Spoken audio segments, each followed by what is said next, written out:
রামকৃষ্ণদেব বললেন, আমি অহং অর্থাৎ আমার আমার করা জীবের পাগলামি কেব।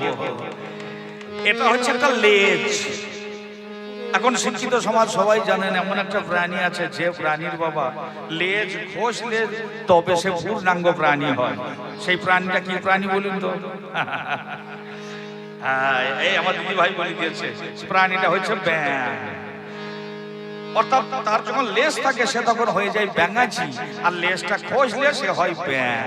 আমার মনে হচ্ছে আমার ভক্ত এখন লেজটাই খসে না, এখন ব্যাঙাচি, এখন ভগবানকে সে কিনা গিলে খেতে চায়।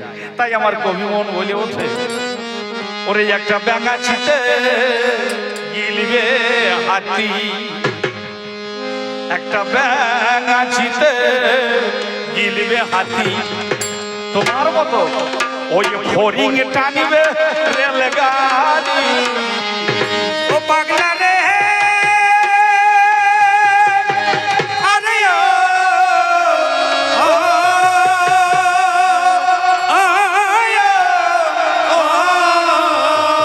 মনে দিয়া সোনা একটা ব্যাঙাচিতে গিলবে হারি, ব্যাঙাচিতে গিলবে হাতি। ওই ফরিং টানবে রেলগাড়ি, ব্যাঙাচিতে গিলবে হাতি। ফরিং টানবে রেলগাড়ি, একটা ব্যাঙাচিতে গিলবে হাতি। ফরিং টানবে রেলগাড়ি, একটা ব্যাঙাচিতে গিলবে হাতি। ফরিং টানবে রেলগাড়ি, ব্যাঙাচিতে গিলবে হাতি। তোমার মনের মাঝখানে এখনো কাম, ক্রোধ, লোভ, মোহ, মদ, মাৎসর্য, এই ছয়টা রিপুর তাড়নায় তুমি যেন বাঘ হইয়া আছো, তুমি যেন সিংহ হইয়া আছো। এই বাঘ সিংহ হবে হরিভক্ত, বাঘ সিংহ হবে হরিভক্ত। চিন্তা করে দেখবেন কলিযুগে যারা ভক্ত হয়ে বেশি ঘুরে বেড়াচ্ছে, আপনারা সাধারণ মানুষ, আমরা সাধারণ মানুষ।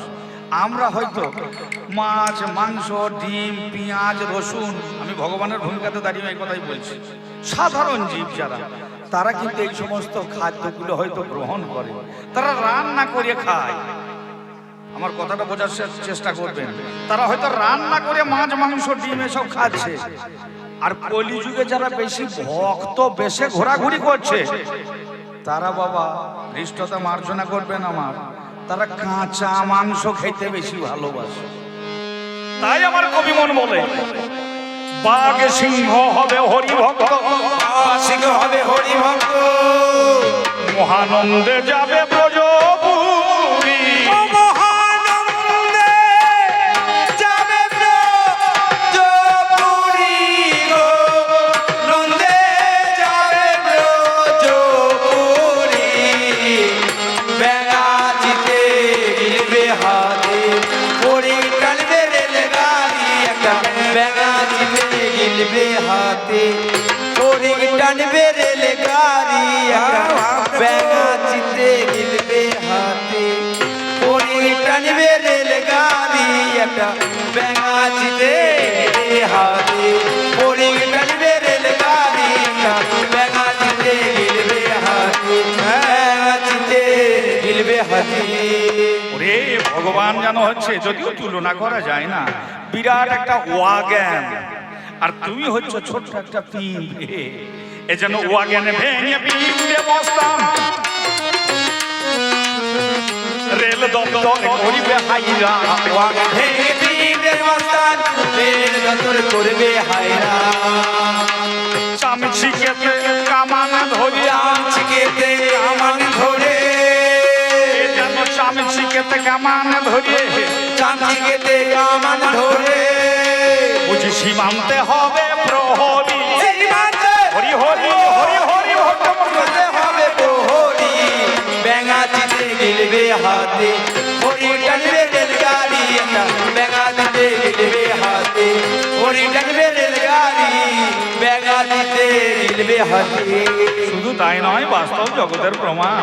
জোনাকি ভাবে মনে মনে অন্ধকার নিশির মাঝখানে ছোট্ট একটা জোনাকি পোকা, সে মিটিমিটি করে তার পাছা থেকে আলো দিচ্ছে। এই জোনাকি ভাবে মনে মনে আমি আলো দিলাম এই ভুবনে। জোনাকি ভাবে মনে মনে আলো দিলাম এই ভুবনে। দেখো চাঁদ উঠিলে পূব গগনে, চাঁদ উঠিলে পূব গগনে। এই জোনাকি গোটাই তখন পাতারি, গোটাই তখন পাতারি গো, লুটাই তখন পাতারি। ব্যাঙাচিতে গিলবে হাতে, হরিণ টানবে রেলগাড়ি। একটা ব্যাঙাচিতে গিলবে হাতে, হরিণ টানবে রেলগাড়ি। ব্যাঙাচিতে গিলবে হাতে। এই শোনো শোনো প্রাণের ভক্ত,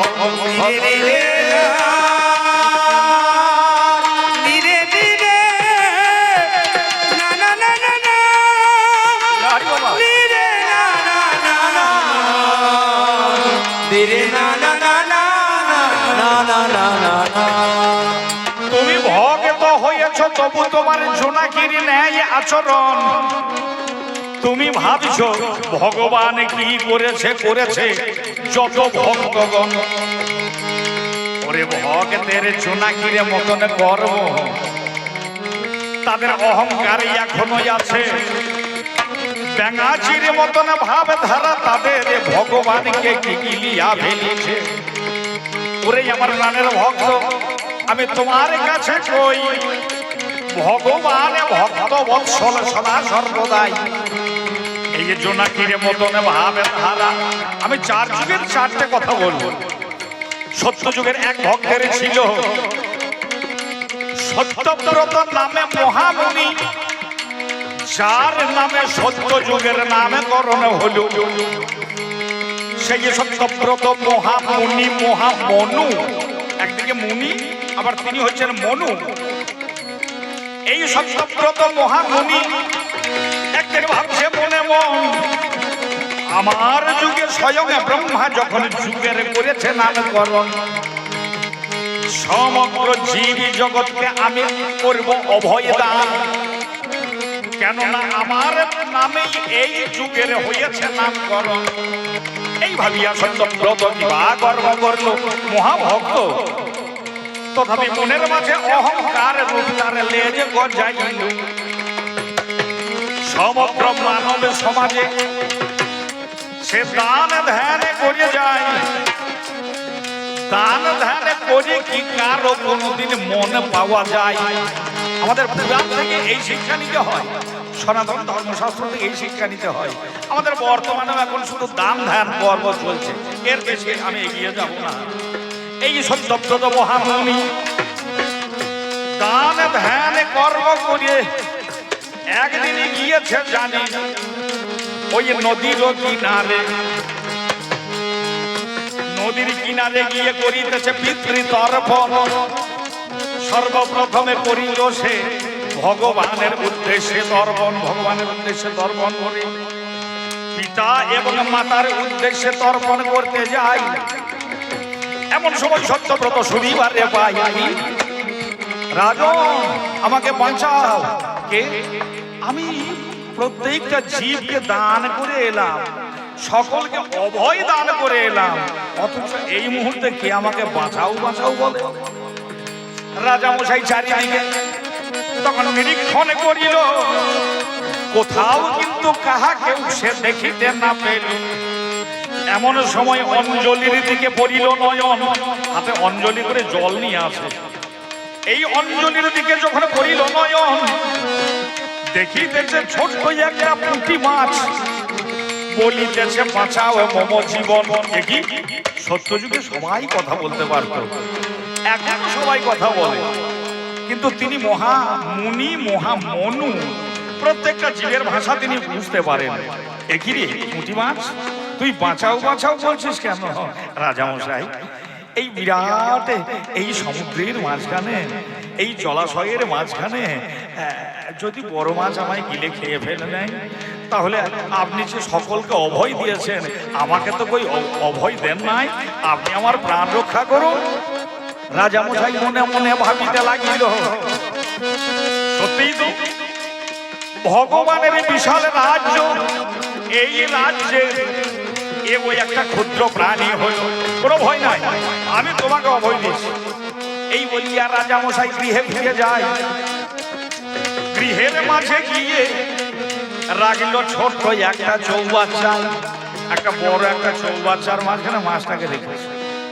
মাছটাকে রেখে রাজা অতি সযত্নে যেমন পিছনে ফিরে চলে যাচ্ছে নিজ ভবনে, নিজের অন্তঃপুরের দিকে যেমন যাচ্ছে, এমন সময় মাছটা সে যেন আবার চিৎকার করে বলছে, রাজামশাই এখানে আমি বড় কষ্ট পাচ্ছি, আমাকে আপনি প্রাণে বাঁচান। রাজামশাই পিছনে ভিড়ে ও যে দেখিতে পাইল চৌবাচ্চার মতন আকৃতি ওই প্রতি মাস্টারে হলো। রাজামশাই আপনার এই সুন্দর পরিবেশে এক নিমেষে আমার দেহ বৃদ্ধি প্রাপ্ত হয়েছে, এখানে বড় কষ্ট পাচ্ছি। শুনুন শুনুন রাজামশাই, আমার বড় কষ্ট হয়, বড় একটা জলাশয়ে রাখুন গই আমায়। রাজা বলছে চিন্তা নাই, এখন যেমন মন্ত্রী শান্তিদের নিজস্ব সুইমিং পুল থাকে, হ্যাঁ স্নান করার জন্য সুইমিং পুল থাকে, স্নানাগার যেটা রাজাদের ব্যাপার। রাজা বলছে আমি যেখানে নিজে স্নান করি সেই স্নানাগারের মাঝখানে অন্য প্রাণী নাই, আমার স্নানাগারে রেখে দেব যতনে তোমায়।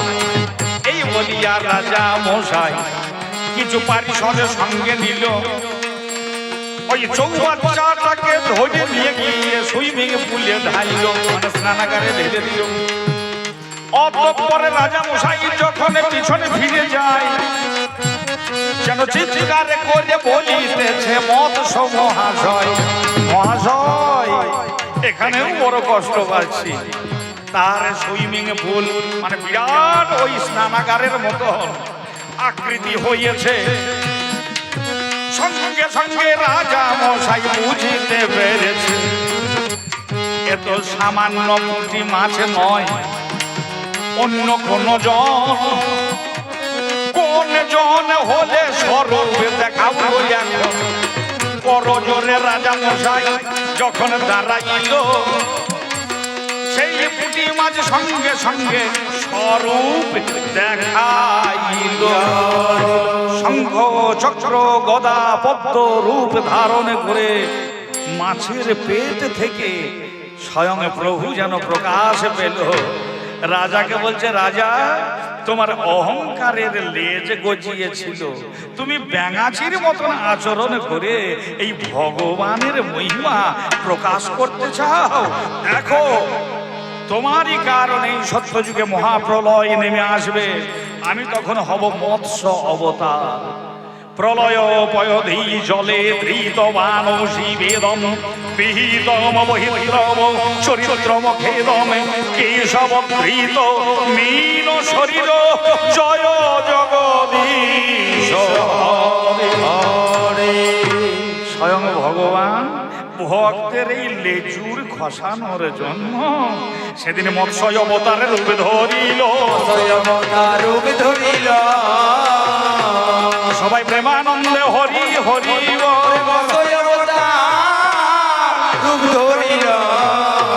আর সত্যব্রত মহামনু তিনি কি বলছেন, সন্তাগারম ভুজগ শয়নম পদ্মনাভং সুরেশম বিশ্বধারং গগন সদৃশম মেঘবর্ণং শুভাঙ্গম লক্ষ্মীকান্তং কমল নয়নং যোগী বিধান গম্য বন্দে বিষ্ণু ভব ভয় হর সর্বলোকৈকনাথম নীলাচলম নিবসায়ম নৃত্যায়াম পরমাত্মনে বলভদ্র সুভদ্রাভায়ম জগন্নাথায়তে নমো নমঃ।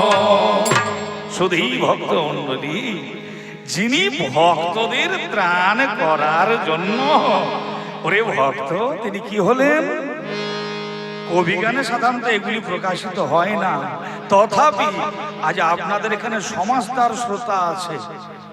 বাদকের শুধু দাদরা কাহার বা বাজনা থেকে 50 টাকা প্রাইস দিচ্ছে, কিন্তু যে বাদক একজন গায়কের মর্যাদা রাখতে গিয়ে এমন একটা ক্রিটিক্যাল তাল বাজালো, তাদেরও নিশ্চয়ই, আমার জন্য বলছি না, এই বাচ্চা ছেলেটা তাকেও তো একটু পুরস্কার করা উচিত।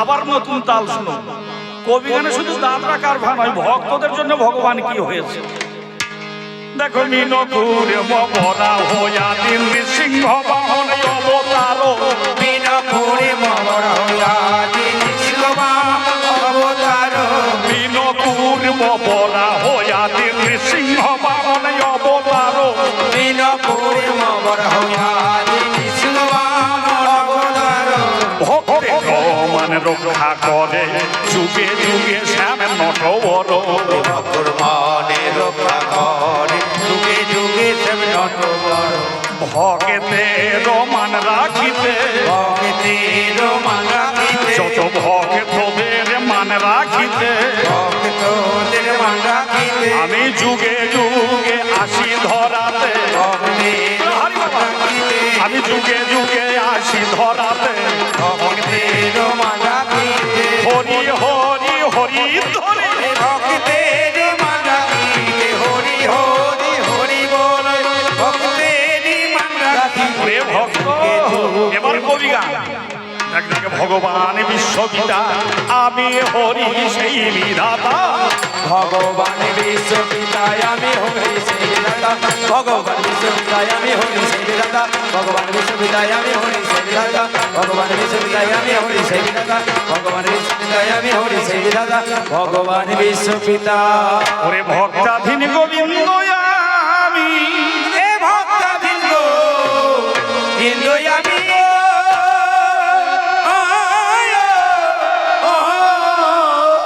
দেখো ভক্তাধীন গোবিন্দ আমি, জগতের ভক্ত আমার মাতা পিতা, ভক্ত আমার মাতা পিতা, ভক্ত আমার মাতা পিতা, ভগবান বিশ্বপিতায় আমি হরি সেই বিধাতা, ভগবান বিশ্বপিতায় আমি হরি সেই বিধাতা, ভগবান বিশ্বপিতায় আমি হরি সেই বিধাতা, ভগবান বিশ্বপিতায় আমি হরি সেই বিধাতা, ভগবান বিশ্বপিতা।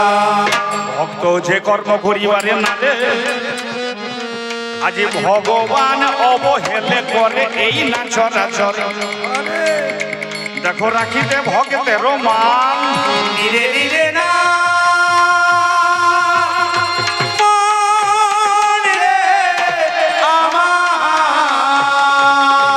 সেদিন মোর জানা পুরুষোত্তম শ্রীরাম ভগবান ও যে কেমন কর্ম করলো, যেদিন রামচন্দ্রের বনিতা সীতা পঞ্চবটিতে হারাইল, এটাও তার লীলা করতে এসে যখন পঞ্চবটি বনের মাঝে সীতা হারাই যায়, আজ রামচন্দ্র ক্রন্দনে করি যাবে রায়, বলে সীতা জ্ঞানে সীতা ধ্যানে সীতা চিন্তামণি, ওরে লক্ষ্য দেখ দেখ সীতা বিনাই আমি যেন মনি হারা বলি, এই বলিয়া রাম ভগবান ঘুরিয়া বেড়ায়, একটা পাথরের এই উপরেতে রামে বসে রয়, তার বামে হাতে কোদণ্ড ধনুক এখানে ছিল, যেমন ভাবে ও বাবারে মাটিতে পুঁতিল, কোদণ্ড ধনুকটা মাটিতে পুঁতে দিয়ে তিনি যেন কাঁদছেন, চোখ দিয়ে জল ঝরে পড়ছে। আরে ঠাকুর লক্ষণ তখন দেখিবারে ভাই, ওই ধনুকের এই অগ্রভাগে থেকে দেখো রক্ত বইয়ে যায়, একটা রক্তের ধারা বইছে। দাদা সর্বনাশ, তুমি ধনুকটা কোথায় পুঁতে ফেলেছো, এখান থেকে রক্ত আসে কেন? তাড়াতাড়ি রামচন্দ্র ধনুকটা তুলছে, পাতাগুলা সরিয়ে দেখছে বিরাট একটা ব্যাঙ। আরে ব্যাঙ, রামচন্দ্র ব্যাঙটাকে হাতে নিয়ে ভক্তের কেমন মর্যাদা রাখছে দেখুন, ও যে ব্যাঙেরটাকে হাতে লইয়ে রামের রঘুমনি, হাতে লয়ে রাম রঘুমনি, তাহার সুকমল হস্ত বুলাইলেন তিনি, বুলাইলেন তিনি। ওরে ব্যাঙ, যখন সাপ তোকে ধরে তখন তুই চিৎকার করিস ভগবান বাঁচাও, আমি তোকে আঘাত করলাম, তা তুই কই একবার তো ডাকলি না, ব্যাঙ যেন মানুষের মতন কথা বলছে। ঠাকুর, সাপ যখন আমাকে ধরতে আসে আমি তোমাকে ডাকি বাঁচাও ভগবান বাঁচাও, কিন্তু ভগবান যখন আমাকে আঘাত করছে আমি আর কাকে জানাবো বলতে পারো? ভগবান রামচন্দ্র চমকে উঠিল, ওরে ব্যাঙ তোর এই দিব্য জ্ঞান কোথা থেকে এলো? এবার রামচন্দ্রের পরশ পেয়ে ব্যাঙের মুক্তি হয়ে যায়, যেন মানুষের মতো শরীরে ধারণে করে বলিছে তো ভাই, প্রভু প্রভু আমি যে এক অভিশাপগ্রস্ত মুনির শিষ্য, আমার গুরুদেব স্বয়ং হবে মনু, আমি বিশ্বাবসু হই। বিশ্বাবসু ওই গুরুদেবের অভিশাপে পেয়েই আমার ব্যাঙে দেহ হয়, কিন্তু তুমি হলে কল্পতরু, আজ তোমারই কারণে মুক্তি পেয়ে গেলাম আমারও জন্মে। আরে তুই কেন ব্যাঙ হলি? দেখুন প্রভু, আমার গুরুদেব সেদিন আশ্রমে নিদ্রাগত ছিলেন, আমি গুরুদেবের পদসেবা করছিলাম, আর গুরুদেবের পদসেবা করতে করতে আমি গুরুদেবের কুটিয়ার ভিতর দিকে ছিলাম। সন্ধ্যাগত প্রায় দেখে আমি চিন্তা করলাম গুরুদেবের আশ্রমের গরুগুলি সব মাঠে আছে, নিয়ে আসতে হবে। গুরুদেব শুয়ে একটু নিদ্রাগত হয়েছেন, আমি গুরুদেবের উপরে পার হয়ে যাচ্ছি। কেন? আমি জানছি আমার শরীর গুরুদেব যে কালে আমার কর্ণে মন্ত্র দিয়েছেন, আমার সমস্ত কিছু তো গুরুদেবকে দিয়ে দিয়েছি। তাই গুরুদেবের উপর দিকে যখন ডিঙিয়ে পার হতে গিয়েছি, গুরুদেব তখন চেতন হয়ে আমাকে অভিশাপ দিলেন, তোর ব্যাঙের মতন স্বভাব গেল না, আমি তোকে অভিশাপ দিচ্ছি, তুই ব্যাঙ হয়ে জন্ম। আমি কেঁদে কেঁদে গুরুদেবকে বলেছিলাম, গুরুদেব আমি তো সম্পূর্ণটাই আপনাকে আত্মনিবেদন করেছি। গুরুদেব বুঝতে পারলেন আমার এই শিষ্য সাধারণ শিষ্য নয়। গুরুদেব তখন বললেন, ওরে তোর মনের যখন এত বড় মহান ভাব, তোকে ব্যাঙ হতে হবে, কিন্তু তোকে স্বয়ং রাম ভগবান উদ্ধার করবে। আর সেই গুরুদেবের কৃপায় আজ আমি আপনার দেখা পেলাম, আমার ব্যাঙে জন্মে আজ ধন্য হলো, দেখা পেলাম। তুমি যে মর্যাদা পুরুষোত্তম, সকলকে মর্যাদা দান করো, তা আমার ওই ব্যাঙ দেহটা এইটার কি তুমি মর্যাদা দেবে না? ভক্তের কথার মান মর্যাদা রাখতে রামচন্দ্র বললেন, তুমি কি চাও? ব্যাঙের দেহ থেকে মানব রূপী ওই বিশ্বাবসু বলছে, প্রভু আমার ওই ব্যাঙ দেহ থেকে একটা নূপুর তৈরি করে তোমার ওই খালি পায়ে পরাইবে, হবে নূপুর ধনী, খালি পায়ে পরাইবে হবে নূপুর ধনী, আর সুমধুর ভাবে নূপুর বাজবে নিজে, বাজবে নিজে। বেশ বেশ বিশ্বাবসু, তাই হবে। তবে প্রভু আরো একটা নিবেদন তোমার কাছেই আছে, তুমি মর্যাদা পুরুষোত্তম এই জগতের মাঝে, আমার গুরুর কারণে আমি তোমার চরণের নুপুরে হব। ওগো স্বয়ং রামচন্দ্র তোমার কাছে নিবেদন রাখিব। কি নিবেদন? আমার গুরুদেবের মনের বাসনা তুমি পূর্ণ করবে। গুরুদেবকেও আগামী জন্মে তোমার পায়ের নুপুর করবে। তবে আমি হলাম শিষ্য, আমার গুরুদেব যেন এই ডান চরণের নুপুরে হয়, ডান দিকের পায়ের নুপুরে হয়, আমি তার শিষ্য, বামে দিকে থাকবো সর্বদাই। রামচন্দ্র বলিতেছেন, শোনো ভক্ত অবশ্যই মনোবাসনা হইবে পূরণ। যেদিন যাবই আমি দাপর যুগে ওই কৃষ্ণ অবতারে, সেই কৃষ্ণ অবতারে তোমরা গুরু শিষ্য দুইজন থাকবে আমার চরণে নুপুরের রূপ ধরে। কিন্তু আমিও তো মর্যাদা পুরুষোত্তম হয়, এমন শিষ্যের জন্য গুরুদেব আমার পায়ের নুপুরে হয়। তাই ত্রিভঙ্গ হয়ে আমি দাঁড়াইব সদা, ওরে ডান পাটা বামে দিকে চলে যাবে সর্বদা। খুব চিন্তা করুন, তুমি বলছো তোমার গুরুদেব ডান দিকে থাকবে, কিন্তু না, ভগবান কৃষ্ণ যখন ত্রিভঙ্গ হয়ে দাঁড়াবে, এই ডান চরণটা বাঁ দিকে যাবে আর বাম চরণটা ডান দিকে আসবে। ভক্ত, তোমার মান মর্যাদা রক্ষা করি, মান মর্যাদা রক্ষা করি, আমি মর্যাদা পুরুষোত্তম রাম ধনুর ধারি রক্ষা করি। ভক্তের জন্যই আমাকে হতে হয়েছে, আমি ধনুক ধারি রাম, আমি বংশীধারী শ্যাম। আমি ধনুক ধারি রাম, মায়েরা উলুধ্বনি, আমি ধনুক ধারি রাম, আমি বংশীধারী শ্যাম। কত ভক্ত জনে বলে আমার, ভক্ত জনে বলে আমার, ভক্ত জনে বলে আমায় প্রাণের প্রাণা রাম। আমি ধনুক ধারি রাম, আমি বংশীধারী শ্যাম। আমি ধনুক ধারি রাম, আমি বংশীধারী শ্যাম। ত্রেতা যুগের রামাই আমার, দাপর যুগে কৃষ্ণ যখন হলো, কৃষ্ণ জানে বাবা চোর নামটি পেল। কৃষ্ণকে সবাই বলে চোর, ভক্তরাই বলছে চোর। আমি কি চোর? ব্রজে প্রসিদ্ধ নবনীত চৌরম, নবম মুদ শ্যামল কান্তি চৌরম, শ্রী রাধিকায়া হৃদয়স্য চৌরম, জন্ম জন্মার্জিত পাপ চৌরম। আর ভক্তরা বলে এই চৌরাগ্রগণ্য পুরুষং তমহং নমামি। ওরে ভক্ত, তোদের মনোবাসনা মেটাতে আমাকে চোর হতে হয়েছে। আমি কি চোর? আমি ননী চোরে বসনে চোর, শ্রীরাধার মন চোর। আমার যত সব চোরের ব্যবহার, আমি কানাইয়া, আমি পাকা চোরের সাজা। হরি হরি ধরি উলুধ্বনি, বছর চোর, শ্রীরাধার মন চোর, যত সব চোরের ব্যবহার। আমি কানাইয়া, আমি পাকা চোরের সাজা।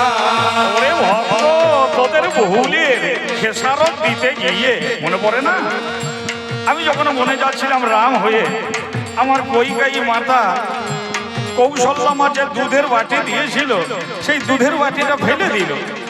তাকে তার কর্মের ফল ভোগ করতে তাকে দেবকী হয়ে যেতে হলো। আমি বললাম, মা তোমার গর্ভে আমি জন্ম নেব, কিন্তু আমি তোমার স্তন পান করবো না। যে কারণে এই ভক্তের ভুলের জন্য আমাকে কারাগারে যেতে হয়েছে। আমার জন্মক্রমে সব কারাগারে, আমি বাস করিলাম নন্দের ঘরে, করিলাম আমি পুতনা সঙ্গে আমি জন্মবংশ কারাগারে, বাস করিলাম নন্দের ঘরে, করিলাম প্রতনা সংহার। কানাইয়া, আমি পাকা চোরের সর্দার, আমি ননি চোর বসন চোর, শ্রীরাধার মন চোর, যত সব চোরের ব্যবহার। কানাইয়া, আমি পাকা চোরের সর্দার।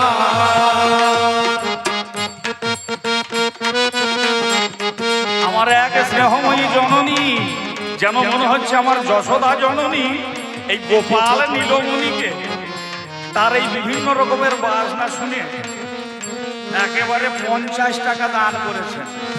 এটা আমার বলার জন্য নয়, বিচার এই জিবা গ্রামে আছে। আমি তো বহুবার এখানে গান করেছি। এই ছেলেটা একাধারে একেবারে ঝাঁকতাল বাজালো, তিব্রা বাজালো, দুঠুকিও টাচ করেছে, ত্রিতাল বাজিয়েছে, আর্ধা বাজিয়েছে। শুধু ওই রাধাকান্ত নন্দী আর আমাদের সর্বজন শ্রদ্ধেয় মান্না দে, কাহার বা নয় দাদরা বাজাও, উল্টো পাল্টা মারছো চাটি। শশীকান্ত এবার বুঝি আসরটাকে করলে মাটি। এই গানটার ইতিহাস জানতে গিয়ে জানতে পারলাম ওটা রাধাকান্তই ছিল, কিন্তু ওটা শশীকান্ত করা হয়েছিল। আমার এই ছেলেটাকে নাও, মায়ের আশীর্বাদ।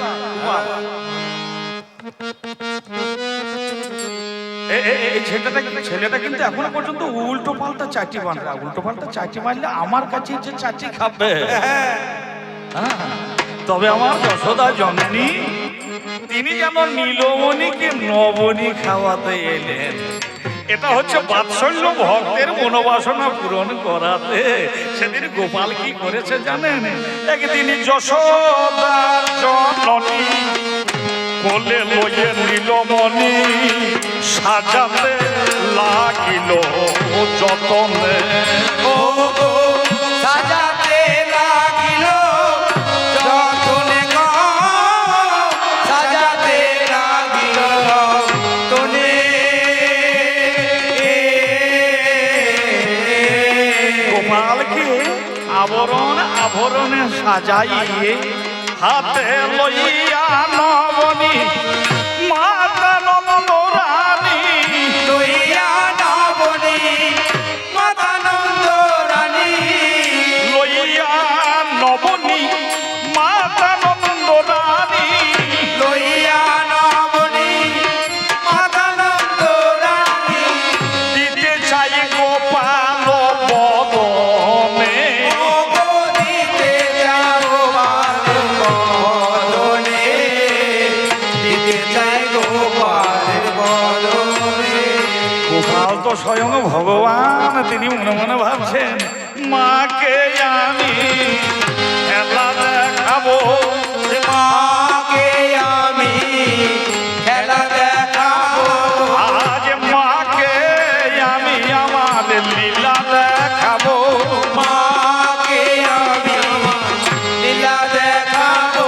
মা যেমন নবনী খাওয়াতে গিয়েছে, গোপাল তার আগে একটা মাটি ভরেছিল। এগিয়ে গোপাল, আমি তোকে সাজালাম, নবনী আনতে গেলাম, সেই অবসরে তুই মাটি মুখে ভরেছিস।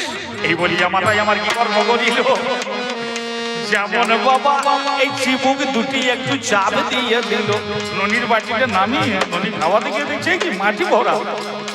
ওই মাটি খানা মায় আমার বের করতে যায়, দুটি ওষ্ঠের মাঝখানে গোপাল যখন হা করিয়ে রয়, যেমন গোপাল হা করেছে, আমার যশোদা মা দেখতে পেল।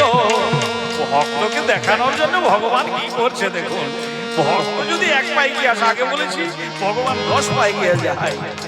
ওই মাতা যশোমতীকে সেদিন বিশ্বরূপে দেখালো, যেন চন্দ্র সূর্য গ্রহ তারা আকাশ বাতাস জল মুখমণ্ডলের মাঝখানে দেখালো সকল যক্ষ রক্ষ কিন্নরে কিন্নরী পাহাড় পর্বতে আদি অলঙ্ঘ জলধি। এই মুখ গৌহরে মুখমণ্ডলে দেখায় নিরবধি।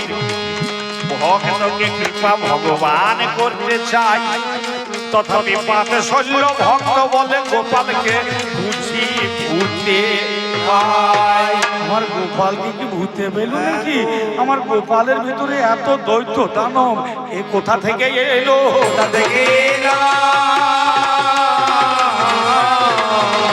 তখন গড় গোমুনিকে ডাকলো, গমনিকে ডাকলো। গর্গমুনি ধ্যানে জানতে পেরেছেন এই সেই কৃষ্ণ, যে ককারে কমলাপতি রিকারে রাম। ককারে কমলাপতি রিকারে রাম। গর্গমুনি ধ্যানে নামকরণ করেছিলেন এটাই তো জেনে, ককারে কমলাপতি রিকারে রাম। ককারে কমলাপতি রিকারে রাম। আরে সকারে সে তো দ্বীপবাসী বিষ্ণু গুণধাম। সকারে ছিল দেববাসী বিষ্ণু গুণধাম। নকারে ঋষি যিনি নর নারায়ণ। নকারে ঋষি যিনি নর নারায়ণ। সেই তো দেখি তাপর যুগে কৃষ্ণ ভগবান। সেই তো দেখি তাপর যুগে কৃষ্ণ ভগবান। ও যশোদামা, ও যশোদামা, তোমার এই কৃষ্ণ সামান্য নয়, আমি ওকে ছেড়ে দিয়েছি। এই বলে গর্গমুনি তিনি রচনা করছেন নবনীরদনিন্দিত কান্তিধর হরি হরি ধ্বনি উলুধ্বনি নবনীরদনিন্দিত কান্তিধর রসসাগর নাগর ভূপবর সাগর নাগর ভূপবর রবি সঙ্গীত বঙ্গিম শত্রুধন। সঙ্গীত বঙ্গিম শত্রুধন। সবাই বলো ভজ কৃষ্ণ নিধে ব্রজ রাজসুত। ভজ কৃষ্ণ নিধি ব্রজ রাজসুত। ভজ কৃষ্ণ নিধি ব্রজ রাজসুত। যিনি সেই চিন্ময় বিগ্রহধারী, যিনি লীলা পুরুষোত্তম। দেখো রাখিতে ভক্তের মান। দিদি না না না দিয়ে না না না না না না না না না। বৃন্দাবনে লীলা করে সমাপন, লইয়ে ধনুর যজ্ঞের আমন্ত্রণ, কংস ধ্বংস করিলেন ভগবান। অতঃপর দ্বারকায় করলেন অধিষ্ঠান। দ্বারকার মাঝেখানে একদিন শ্রীমধুসূদন, ভক্ত আমারে কেমন এই ভাব বুঝাই মারে তরে। আর এদিকে সামর্থ্য ভক্তেরও যে নায়িকা ভাব, মধুর ভাবে, সেখানেও প্রকরণ আছে। ওরে ভক্ত, সামর্থ্য সামঞ্জস্য আর সাধারণই হয়। সামর্থ্য ভক্ত নায়িকায় আমার রাধা রানী নিশ্চয়। সামঞ্জস্য কারা সেই চক্রাবলী হলো, সাধারণে খুব যাহা কথা নয় নকল। সত্য ভামার তৈরি জাম্বতী মিত্রবৃন্দা, কালিন্দী শৈবা ভদ্রা, এরা ভাবছে মনে মন কৃষ্ণ কেন থেকে থেকে প্রাণনাথ কেন থেকে থেকে রাধা বলে করে, চিৎকারে করে রাধা নামে উচ্চারণ।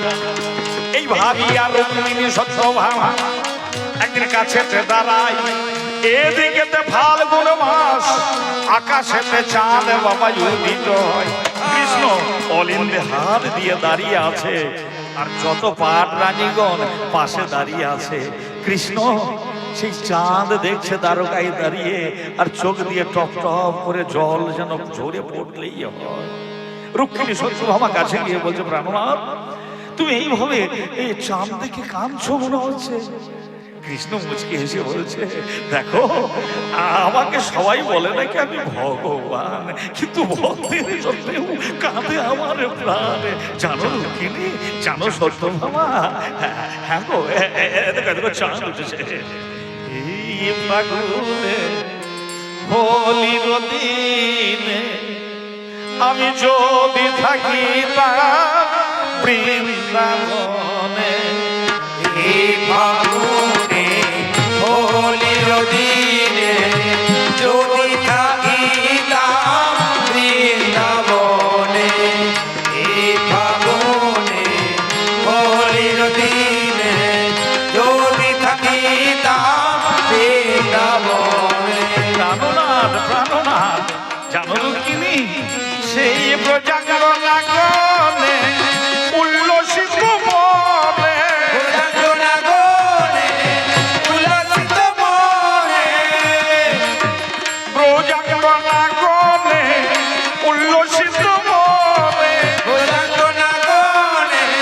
উল্লসিত মনে, আমিরে রাঙা জয়তি অযতনে।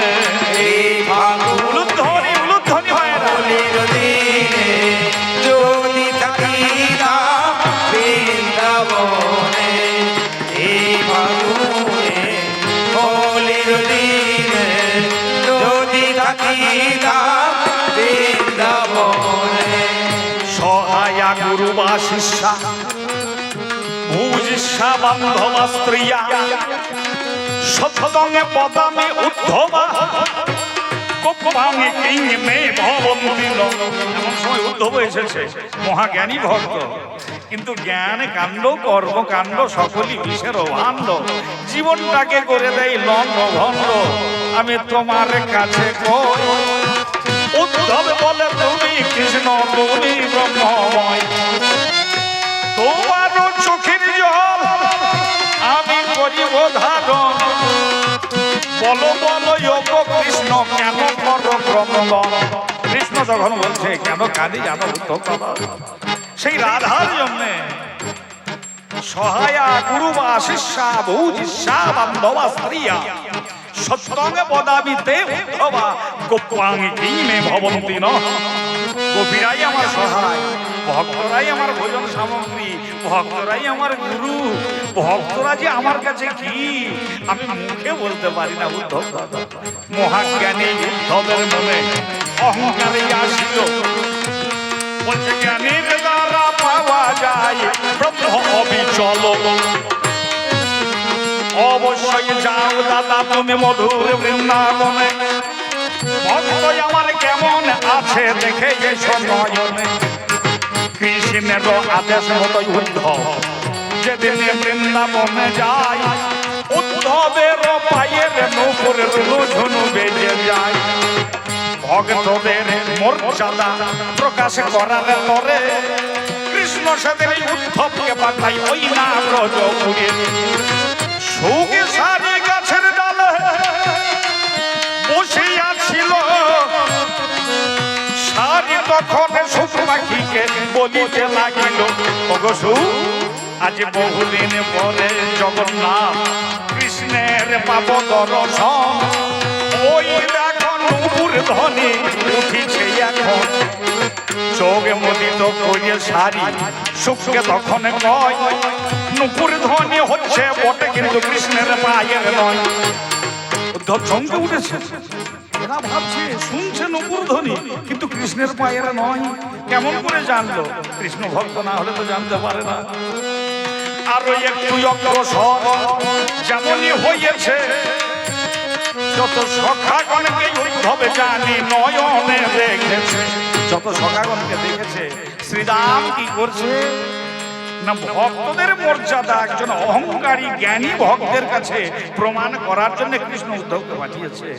শ্রীরাম সে সখ্য ভাবের ভক্ত, পাকা পাকা ফল তুলে নিয়ে একটা কানাইয়ের ছবি এঁকে সেই ছবির সামনে নিয়ে গিয়ে ফলটাকে লয়ে বলছে, তখন শ্রীরাম সখা পটেতে আঁকা শ্যামের মূরতি করে আমার উচ্চই স্বরে সখা পটেতে আঁকা শ্যামের মূরতি করে। আমার শ্রীরাম সখা পটেতে আঁকা শ্যামের মূরতি করে। আরে পাকা পাকা ফল লইয়া বলে শ্রীরাম, পাকা পাকা ফল লইয়া বলে শ্রীরাম, কানাই খাদে খাদে। আমার শ্রীরাম সখা পটেতে আঁকা শ্যামের মূরতি করে। এই ছবি কোনোদিন খাবার খাই নাকি? উদ্ধব বলছে, আর শ্রীরাম সুদাম দাম বসুদাম প্যাট প্যাট প্যাট করছে, ছাই দেখছে, এ তো আমার কৃষ্ণেরই মতো মনে হচ্ছে, কিন্তু এ আমার কে? শ্রীরাম আপন মনে। উদ্ধব চলে যাচ্ছে, দেখছে এরা কৃষ্ণ নামে এত পাগল, কৃষ্ণকে ফল খাওয়াতে চায়। আরো একটু অগ্রসর উদ্ধব হইল, দেখছে মাতা নন্দরাজ করে নবটি লইয়ে যেন দাঁড়ে দাঁড়ে ঘুরিয়া বেড়াল। এদিকে কৃষ্ণ কাঁদে, ধীরে ধীরে না মোহন রে আমার প্রযোধানে কাঁদছে মাতা নন্দরানী। উদ্ধব বলিতেছে, শোনো গো জননী, তোমার ছেলে এখন রাজা হয়েছে। ও রাজা হয়েছে? হ্যাঁ, আবার কানাই কি ফিরে আসছে? মাকে বোঝাতে পারলো না উদ্ধব, মা বাৎসল্য ভাবে কানাই কানাই বলে ছুটে বেড়াচ্ছে। আর নন্দ পিতা যেন জাল ছেঁচিতা প্রাণ তজিবারে তরে, এমন সময় উদ্ধবে গিয়েছে তাহার আগারে। রাজা, আপনি কি বোঝেন না? আপনি কি জানেন না আপনার ছেলে হচ্ছে পরমে ব্রহ্ম, স্বয়ং ভগবান? উদ্ধব, তোমার মতন মূর্খ তো আমি দেখি নাই। তুমি নিজেকে বলো পণ্ডিত, তোমার মতো মূর্খ তো দেখি নাই। আচ্ছা, আমাকে মূর্খ বললেন আপনি? দেখো, এতদিন আমি জানতাম আমার গোপাল, হ্যাঁ মাননীয় ভক্তমণ্ডলী, ছোটবেলাতে ধরুন ধরে নেন আমার ঠাকুমা লেখাপড়ায় ভালো ছিলাম বলে আমার ঠাকুমা আমার বাবাকে বলে তিনি একটা সোনার আংটি গড়িয়ে দিয়েছিলেন, বুঝলেন? তা আমি জানতাম আমার বাবা এটা ভালোবেসে আমায় দিয়েছিলেন। কিন্তু বড় হয়ে জানলাম আমার ঠাকুমা আমাকে বড় ভালোবাসত। এই আংটিটা শুধু বাবা নয়, আমার দাদু ঠাকুমা দুজনে যুক্তি করে ছেলেটা পড়াশোনায় ভালো বলে আংটিটা দিয়েছিল। ওই আংটিটা হারিয়ে গিয়েছে, তখন কেউ যদি বলে, আমার মা যদি বলে, ওরে ওই আংটিটা নিয়ে অত দুঃখ করিস না, তোর এখন অনেক টাকা পয়সা হয়েছে, আবার একটা সোনার আংটি গড়িয়ে নিবি। জানিস তোর বাবা শুধু এটা দেয় নাই, তোর দাদু ঠাকুমা তোকে ভালোবেসে এই আংটিটা দিয়েছিল। আচ্ছা বলুন, আংটিটা গড়িয়ে নিতে পারবো ঠিক, কিন্তু যখনই জানলাম আমার দাদু ঠাকুমা ভালোবেসে আমার বাবাকে বলে একটা আংটি দিয়েছিল, তখন কি আমার মনটা আরো বেশি খারাপ হবে না? আর যদি আমি জানতে পারি ওই আংটিটার মাঝে ছোট্ট একটা হীরাখণ্ডও ছিল, দাদু সেটা আবার ভালোবেসে আমাকে দিয়েছিল, তাহলে কি আমার আরো মন খারাপ হবে না? নন্দরাজা বলছে, উদ্ধব, এতদিন আমি জানতাম এটা হচ্ছে একটা সামান্য আংটি, কিন্তু পরে জানছি এটা হচ্ছে হীরার আংটি। এতদিন জানতাম আমার গোপাল শুধু আমার গোপাল, কিন্তু তুমি আমাকে জানিয়ে দিলে আমার গোপাল হচ্ছে স্বয়ং ভগবান। বলো তো, ভগবানকে হারিয়ে কোন বাবা না কাঁদবে? হরি হরি হরি হরি। তুমি কথাগুলো একটু বলো।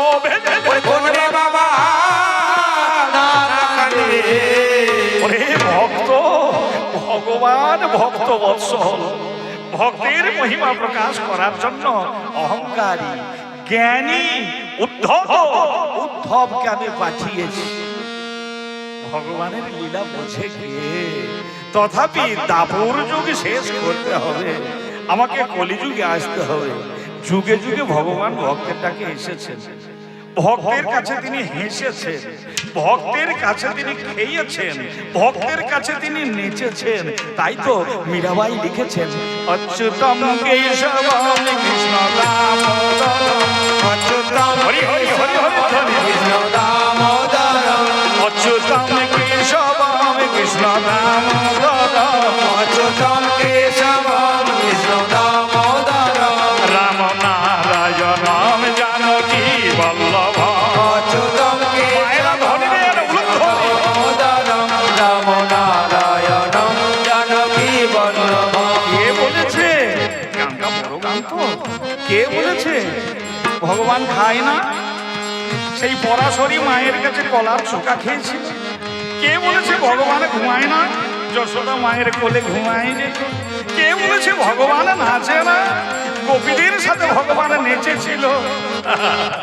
ভক্ত, তোমরা যদি আমাকে নাচাতে পারো, আমি সদা সর্বদাই নাচতে পারি, সদা সর্বদাই নাচতে পারি। ওগো ভগবানকে আমরা চিনতে পারি, সদা সর্বদা নাচতে পারি। তোমার মনে কি পড়ে না মনে কলি যুগের মাঝখানে? মনে কি পড়ে না মনে কলি যুগের মাঝখানে?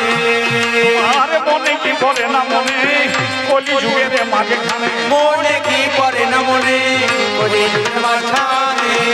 ওগো ব্রহ্মা যেদিন হরিদাস হলো, ব্রহ্মা যেদিন হরিদাস হলো, ব্রহ্মা যেদিন হরিদাস হলো, সেই চতুরানন ব্রহ্মায় আমার হরিদাস হয়েছে। ভক্তের মানে ভগবান কেমন রেখেছে? ভক্ত, তোমার জন্য ভগবান কি না করেছে মনে আছে?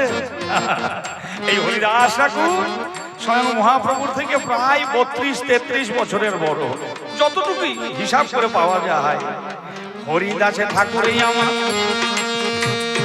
ভাবছে মনে মনে, ছোটবেলা থেকে যে ছিল হারেস হাবিবুল্লাহর ঘরে, তারপরে 22 বাজারে বেত্রাঘাট, তারপরে লক্ষ্য হীরাকে উদ্ধার, অদ্বৈত আচার্যের কাছে চলে আসা, গায়ে যেন বেত্রাঘাতের প্রহার, অলঙ্কার গ্রহণ, মহাপ্রভু সন্ন্যাস গ্রহণ করে চলে গেছেন। হরিদাসও কাঁদতে কাঁদতে ছুটতে ছুটতে নীলাচলের মাঝখানে যেমন পৌঁছাইল, আমার মহাপ্রভু অন্তরে জানি, অন্তরে জানিল। দাঁত মাজতে মাজতে ছুটে চলে আসে, একটা বকুলের ডাল লইয়ে দাঁত মাঝে আইসে, বকুলের ডাল খানা মাটি পুঁতে দেয়। এই ভক্তের তোরে ভগবান বকুল গাছ বানাই, দেখতে দেখতে ডাল হতে পাতা গজাইল। শাখা প্রশাখা পল্লবে দীর্ঘায়িত হলো। হরিদাস ঠাকুরে সেই সিদ্ধ বকুলে তলে দিন কাটাই নামে অবহেলে। 3 লক্ষ নামে জপ জানি করে হরিদাস, নামের মহিমা হরিদাস করেছে প্রকাশ। নামাচার্য হরিদাস নামে করে ধারণ, 3 লক্ষ নামে করিয়েছে পূরণ। কায়িক বাচিক মানসিক উপান সুখে এই নামে ধরে 3 লক্ষ প্রকার জানি নাম যাই করে। বয়সে হরিদাসের অনেক গায়ে হতো, একদিনে হরিদাস ভাবিতে লাগিল, মহাপ্রভুর সেবকে আমার গোবিন্দ দাস যে জগন্নাথের মহাপ্রসাদ সেজন্য এনেছে। হরিদাসে কেঁদে কেঁদে গোবিন্দ দাসে কয়, ও কই আমার গোবিন্দ তোমায় বলা চাই, আরে আমি প্রসাদ প্রভুর করব না গ্রহণ, প্রসাদের মর্যাদা করব না লঙ্ঘন। ওই মহাপ্রসাদে আমি মাথাতে ঠেকাবো, মহাপ্রভুকে নিশ্চয় বলিবে জানিব, মনের মাঝে বড় দুঃখ আমার রয়ে যায়, অবশ্যই মহাপ্রভুকে বলিবে তথায়, আমার মনের মাঝে জানি বড় দুঃখ হলো। মহাপ্রভু একবার এসে দেখা করে ভালো, গোবিন্দ দাস গিয়ে প্রভুকে তখন কয়, মহাপ্রভু ছুটতে ছুটতে আসিয়াই উপস্থিত তথায়। হরিদাস কৃষ্ণ নাম করলে জীবের সমস্ত দুঃখ দূরীভূত হয়, তুমি এত নাম জপ করেছো, তোমার আবার কি দুঃখ? মাননীয় ভক্তমণ্ডলী, ভক্ত চেনা যায়, শাস্ত্রকার বলছেন ভক্ত চেনা যায় কিসে গো? ভক্ত চেনা যায় মরণে, আর ভগবান চেনা যায় কিসে? চরণে। ভগবানের চরণে 49 চরণে চিহ্ন, এটা কোথাও লুকোতে পারেন না ভগবান। আর ভক্ত কে কত বড় ভক্ত একমাত্র তার মৃত্যুতেই বোঝা যায়। হরিদাস ঠাকুরের কাছে মহাপ্রভু এসেছে, আর মহাপ্রভুকে হরিদাস বলছে, প্রভু আমি সবই জানি, সবই জেনেছি দয়াময়, তুমি তো ভগবান, আমি জেনেছি তুমি আর বেশি দিন পৃথিবীতে থাকবে না, জীবনে আমি কোনোদিন কিছু চাইনি, আজ আমি একটা বস্তু চাইবো, দেবে? মাননীয় ভক্তমণ্ডলী, এটা আমাদের সকলের জন্য। ভক্ত হরিদাস ঠাকুর ভগবানের কাছে চেয়ে দিয়ে গেলেন। হরিদাস বলছে, প্রভু আমি একটা জিনিস চাইবো, দেবে? গৌরহরি বলছে, কি?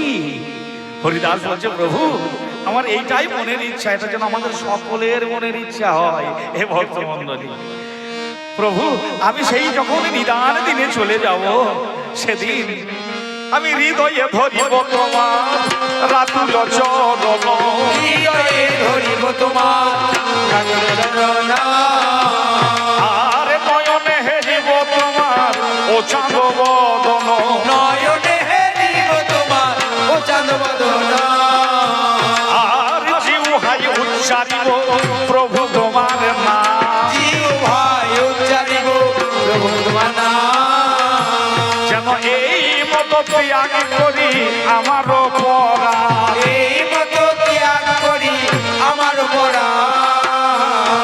দাস ঠাকুরের প্রার্থনাটা শুনলেন তো? আমরাও যেন মৃত্যুকালে হৃদয়ে সেই গোবিন্দের চরণ ধারণ করতে পারি, মুখে যেন হরি বলতে পারি, আর নয়নে যেন গোবিন্দের রূপ মাধুরী দেখতে পাই। শুধু ভক্তমণ্ডলী, এই কথা শুনে প্রভু যেমন চলে গেল, ধীরে ধীরে না ধীরে না না না না না না না না, ভগবানের মহিমা প্রকাশিত হবে শুনুন ভক্তগণ। মহাপ্রভু অন্তরে জামি অন্তরে জেনেছে, এ ভগবান এই অন্তরে জেনেছে, আমার চতুরানন ব্রহ্মা হরিদাস আর থাকবে কেন ভবে মিছে মিছে, ব্রহ্মলোকে যাবে চলে। তাই মহাপ্রভু পরদিন দিল দর্শন, হরিদাস মহাপ্রভুরে ধরেছে যুগল চরণ, মুখ্য দেশে চরণ যুগল যেমন ধরিল, নয়নেতে মহাপ্রভুর চাঁদ বদন দেখিল, মুখের মাঝে হরিধ্বনি করল উচ্চারণ, হরি হরি ধরি হরি ধরি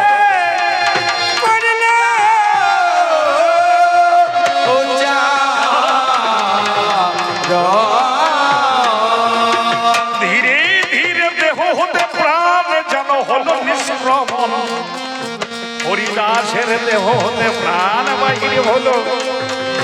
দেখো কলিযুগে ভগবান কেমন ভক্তের মৃত দেহ কোলে তুলে নিল।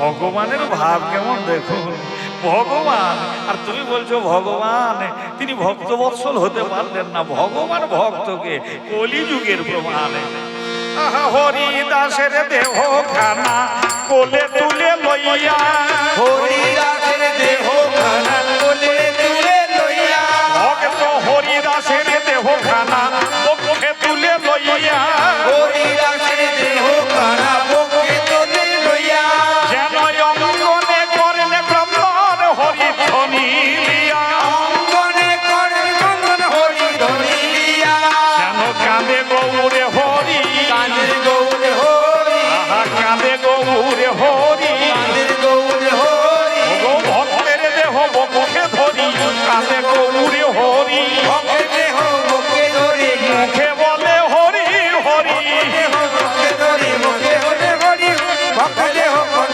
মুখে বলে হরি, করে নাচে গৌরে হরি। এই যে লোকাচার আছে শিষ্টাচার আছে এই সিদ্ধ বকুল দল নীরে নীরে না, নীরে না, না। আমার ভক্ত চূড়ামণি নামাচার্য ব্রহ্ম হরিদাস ছিল। সেই হরিদাসের দেহ হতে প্রাণ যখন নিষ্ক্রমণ হলো, আমি ভগবান আমারও তো কর্ম একটা রয়, কলিযুগে কি করেছে দেখো। ওই ভগবান হরিদাসের দেহ ঘেনা মুখে তুলে লয়, যত নগরবাসী পুরী ধানের ভক্তবৃন্দের দ্বারে দ্বারে গেল। আমি তো নিষ্কাঞ্চন সন্ন্যাসী, মহাপ্রভুর কাছে একটা টাকাও নেই। তিনি বলছেন ওগো নগরবাসীগণ, আমার ভক্ত হরিদাসের সমাধি দিতে হবে, হরিদাসের মহোৎসবে আপনাদের সকলকে আসতে হবে। ভগবান হয়ে ভক্তের দেহ বুকে করে লইয়ে মহাপ্রভু বলছে আমি দিন ভিখারি ভিক্ষা করি নগরবাসীর দ্বারে দ্বারে, আমি প্রেম ভিখারি করি মাধু করি নগরবাসী দ্বারে দ্বারে, আমি প্রেম ভিখারি করি মাধু করি নগরবাসী দ্বারে দ্বারে। তোমরা যত নগরবাসী ভিক্ষা দেবে আসি, যত নগরবাসী ভিক্ষা দেবে আসি, তোমরা যত নগরবাসী ভিক্ষা দেবে আসি, যত নগরবাসী ভিক্ষা দেবে আসি, আমার হরিদাসের সমাধি তলে আমি প্রেম ভিখারি করি মাধু করি নগরবাসী দ্বারে দ্বারে।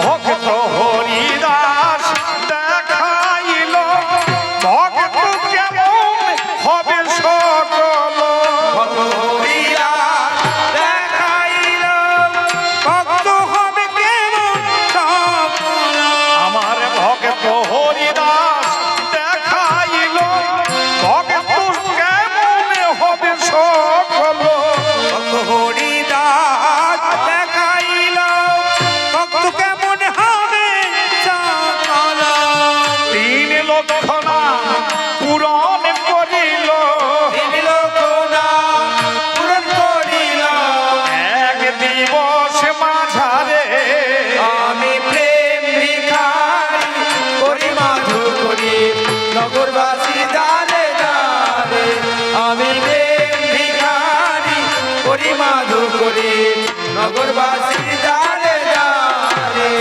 ও যে নামের মহিমা করেছে প্রকাশ আমার শ্রেষ্ঠ ভক্ত হরিদাস, নামের মহিমা করেছে প্রকাশ আমার ভক্ত শ্রেষ্ঠ হরিদাস, নামের মহিমা করেছে প্রকাশ আমার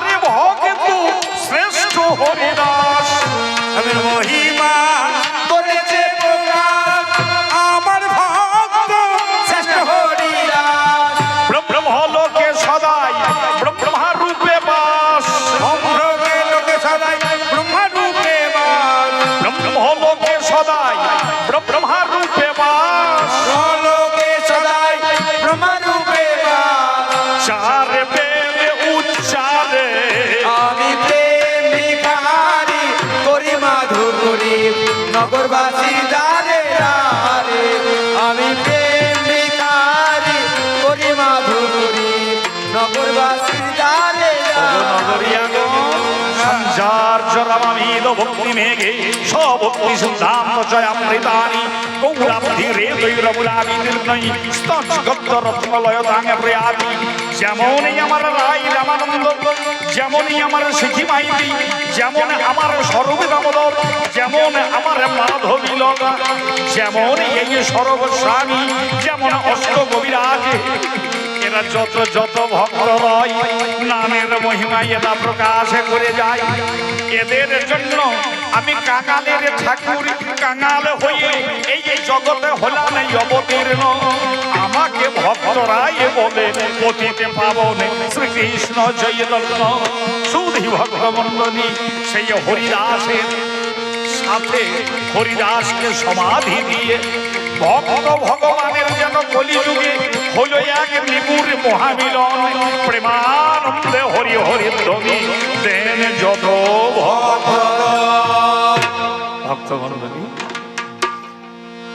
ভগবানের মহিমা স্বয়ং কৃষ্ণ দ্বৈপায়ন ব্যাস 28 বার জন্মগ্রহণ করে তিনি কিন্তু ভগবানের মহিমা শেষ করতে পারেননি আমি প্রথম আসরে এসে যেটা বলেছি স্বয়ংভূ নারদ শম্ভু কুমার কপিল মনু প্রহ্লাদ জনক ভীষ্ম বলি বৈয়াসকি অর্থাৎ স্বয়ং সুখদেব গোস্বামী আর বয়ম অর্থাৎ স্বয়ং ধর্মরাজ যম এই 12 জন বৈষ্ণব তারাও ভগবানের মহিমা প্রকাশ করতে পারে নাই আর আমি সামান্য দেবাশিস আপনাদের মতন ভক্তদের সামনে পেয়ে হয়তো একটু বেশি বেশি সময় বলা হয়ে গেল কিনা জানি না ভক্ত ভগবানের হরিদাস আর আমার গৌরের হরিদাস নির্জানে মিলনের পর আর এগিয়ে যাওয়ার ধৃষ্টতা চরমতম ধৃষ্টতা মনে হয় আর আপনাদের আশীর্বাদে পরপর গান চলছে তো এবার যদি আপনারা একটু অনুমতি করেন তাহলে আমার মনে হয় দুজনের একটু মিলন গীতি হওয়াই বাঞ্ছনীয়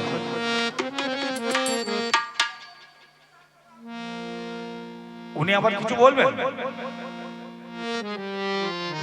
বেশ ঠিক আছে আপনারা চাইলে উনি তো বলবেনই গো মিলন গানের মাঝখানে এসে তো বলবেনই এই মিলনের পরে আর কি বলার থাকে তাই আপনারা অনুমতি করলে ও বাবারে গান শুনবেন ছোট্ট একটা গান করতে করতে আমার পাল্লাদার তিনি অবশ্যই এসে পৌঁছাবেন ভক্তরে এই পৃথিবীতে একমাত্র নামই হচ্ছে সত্য তাই বলি শোনে রে অবদেম উনি গান শোনাচ্ছিলেন না আর আপনারা সবাই মাইকে সব গান শোনেন কোথায় ছিল রে কে আনিল রে মধুমাখা হরি নাম তাই না আর এখন আমাদের মন কি বলে ওঠে জানেন প্রত্যেকের জন্য মনোশিক্ষা বলি শোনে রে অবদেম তোদের দিন যাই অকাট